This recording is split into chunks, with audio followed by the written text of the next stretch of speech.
Hey folks, it's Brad with Cutting Edge Custom Sharpening. You can find me on Facebook at facebook.com/cutting edge custom.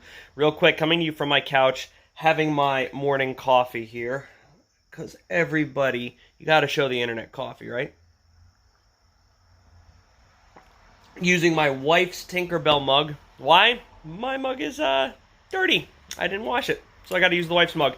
Don't worry, Tinkerbell's pretty cool in my book. Let's talk about scissors, purchasing, and information like that. And this is going to be under 2 minutes, so stick through it, please.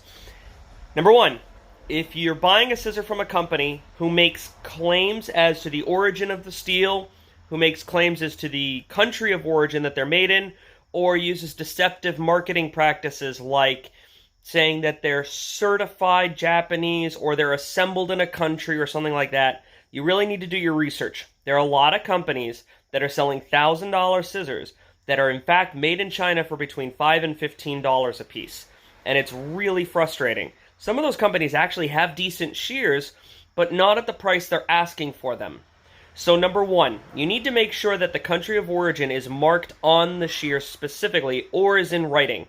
Not talking about assembly, or we're not talking about some BS flagrant language like handmade or certified Japanese steel.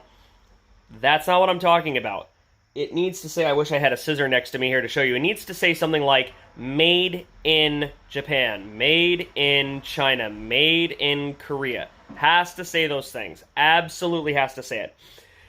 Number two, if they're going to make a claim that they use a specific steel, but they don't mark it in writing. For example, a representative walks into your shop, oh, we use VG10 steel. Well, that's great. Can you show that to me in writing? The reason it's important to get it in writing is when you find out that they're not made with that steel, you have no recourse against the company for lying to you. When a rep says, oh, we use VG10 steel, you find out that they're lying through research, and you've spent a lot of money on this under the pretense of it being VG10 steel. You call the company up. The company can simply say, oh, well, our rep was misinformed. Actually, we use a proprietary blended alloy, another BS marketing term. We'll re-educate him. We're very sorry about that. Have a couple free sharpenings on us. No. End of story. He lied to you. Or she lied to you. That rep has absolutely discredited themselves and the company, but through their own slick tactics, they are regaining a customer, and that's absolutely horrendous. And then number three, you shouldn't have to pay for warranty services.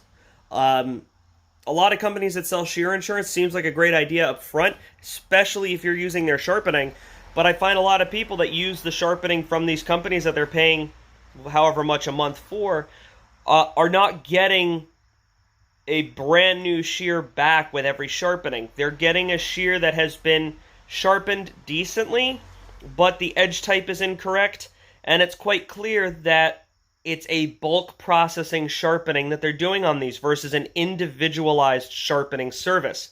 And that makes issues, especially when you've sent your shears out, you got some shears maybe for trial to use while your shears are gone, which is a wonderful thing. I think that's fantastic that they do that. They use it so they can sell more scissors. And then you get your shear back, and it may not slide cut well, or maybe dry cutting sucks on it, or it feels sharp, but it's missing that new scissor feel. And then you think maybe you did something to the scissor, when in fact it was really the person sharpening the shear that did something to it. So there are a lot of issues in the scissor community, but most importantly, if your scissor isn't marked with a country of origin and a specific steel type, tell them to get lost, because that $1,000 scissor is probably a $5 Chinese shear. Have fun, folks. Stay sharp.